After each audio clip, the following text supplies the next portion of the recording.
शायद इस सवाल का जवाब अभिमन्यु कोहर दे दे। अभिमन्यु, बहुत काम हो गया किसानों के लिए, तो अभी डॉक्टर गुरु ने बताया कि समग्रता से काम चल रहा है, तो कुछ करने की आवश्यकता बची नहीं होगी शायद किसान के लिए। क्या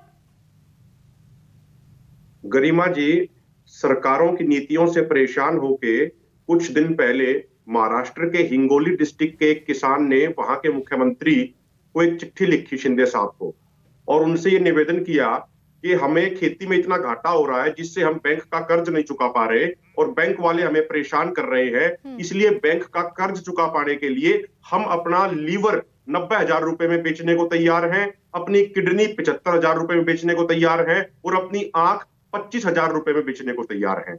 यदि देश का किसान इतना खुश होता तो जो एक मनुष्य के शरीर के अंदर सबसे कीमती चीज होती है वो 90,000 रुपए, 75,000 रुपए और 25,000 रुपए में बेचने के लिए वो मुख्यमंत्री जी को पत्र ना लिखता। लेकिन बड़े दुख की बात है कि महाराष्ट्र की विधानसभा में उस पर कुछ 2-3 बार तो चर्चा हुई, उसके बाद फिर उस पर कोई चर्चा नहीं हुई। एक ऐसी घटना जो हर किसी की आत्मा को झकझोर देती है, पहली बात। गरिमा जी, दूसरी बात है, ओईसीडी की एक रिपोर्ट आई। वो रिपोर्ट ये कहती है कि 2022 में एक्सपोर्ट संबंधित बैन और रेस्ट्रिक्शन जो लगाए गए भारत के कृषि उत्पादों के ऊपर, उससे भारत के किसानों को एक साल में 169 बिलियन US डॉलर यानी लगभग 14 लाख करोड़ रुपए का नुकसान हुआ है। जो उचित एमएसपी नहीं मिल रहा और जो एक्सपोर्ट पे बैन लगाए गए और बाहर से जो कृषि उत्पाद इंपोर्ट किए जाते हैं बहुत कम इंपोर्ट ड्यूटी में, उससे देश का किसान एक साल में 14 लाख करोड़ रुपए का घाटा खा रहा है। और सरकार ये कहती है कि हम किसान सम्मान निधि योजना के तहत 68,000 करोड़ रुपए देके उसका भाग्य बदल देंगे। अरे आप उसको उचित एमएसपी क्यों नहीं दे रहे? आप एक्सपोर्ट संबंधित बैन अचानक से क्यों लगा देते हो? जो 14 लाख करोड़ रुपए का किसान को घाटा हुआ उसके लिए सरकार की गलत नीतियां जिम्मेदार हैं। तीसरी बात गरिमा जी, तो ये सिर्फ इसी सरकार का फेलियर है अभिमन्यु? मैं उसी बात पे आता हूं। देखिए, इस विषय में यूपीए की जो पहले सरकार थी वो भी उतनी दोषी है, एनडीए की सरकार भी उतनी दोषी है। 2007 में स्वामीनाथन आयोग ने अपनी रिपोर्ट दी। उस रिपोर्ट में स्पष्ट तौर पे कहा गया कि यदि किसानों की आत्महत्या रोकनी है तो सरकार C2+50% फार्मूले के अनुसार फसलों का भाव किसानों को दे।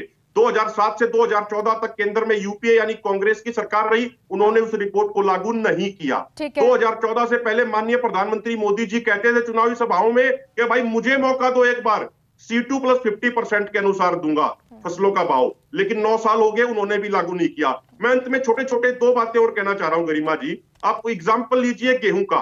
C2+50% के अनुसार गेहूं का जो हरियाणा पंजाब में आज एमएसपी बनना चाहिए वो 4,000 रुपया प्रति क्विंटल बनता है, क्योंकि C2 इनपुट कॉस्ट में जो काउंट किया जाता है, खाद का खर्चा, बीज का खर्चा, दवाइयों का खर्चा, जमीन किसान की बेशक खुद की हो फिर भी जमीन का 1 साल का किराया, C2 बनता है। फैमिली लेबर जो बाहर से लेबर ली उसने, वो जो उसके एग्रीकल्चर इक्विपमेंट है, ट्रैक्टर, हैरो, कल्टीवेटर, एक साल में जितनी उनकी कीमत कम हुई जिसको इंग्लिश में प्राइस डेप्रिसिएशन बोलते हैं, वो भी काउंट किया जाता है, और सिंचाई का खर्चा। लेकिन किसान का गेहूं का एमएसपी कितना मिलता है? किसान को 2175 रुपया प्रति क्विंटल, यानी किसान को 6 महीने में गेहूं की फसल पे प्रति एकड़ घाटा कितना हो गया? लगभग 30 से 35,000 रुपए का। धान का जो पीआर है जिसकी खरीद सरकार करती है, उसका एमएसपी है 2203 रुपया, लेकिन आप C2+50% के अनुसार काउंट करेंगे तो उसका बनता है 3500 रुपया क्विंटल। उसमें भी उसको 30 तो से हाल फिलहाल में अभिमन्यु, जहां जहां चुनाव हुए, फिर सवाल बड़ा महत्वपूर्ण ये भी हो जाता है कि चुनावी मोहरा बनने के लिए किसान तैयार क्यों है? 3 राज्यों में चुनाव हुए, 60 से 70% आबादी किसानों की थी, तो जिस एमएसपी का आप जिक्र कर रहे हैं 2175 गेहूं का है, 2283 धान का है, वो 3100 रुपए तक पहुंच गया। वादा हो गया, बीजेपी ने भी कर दिया, कांग्रेस ने भी कर दिया।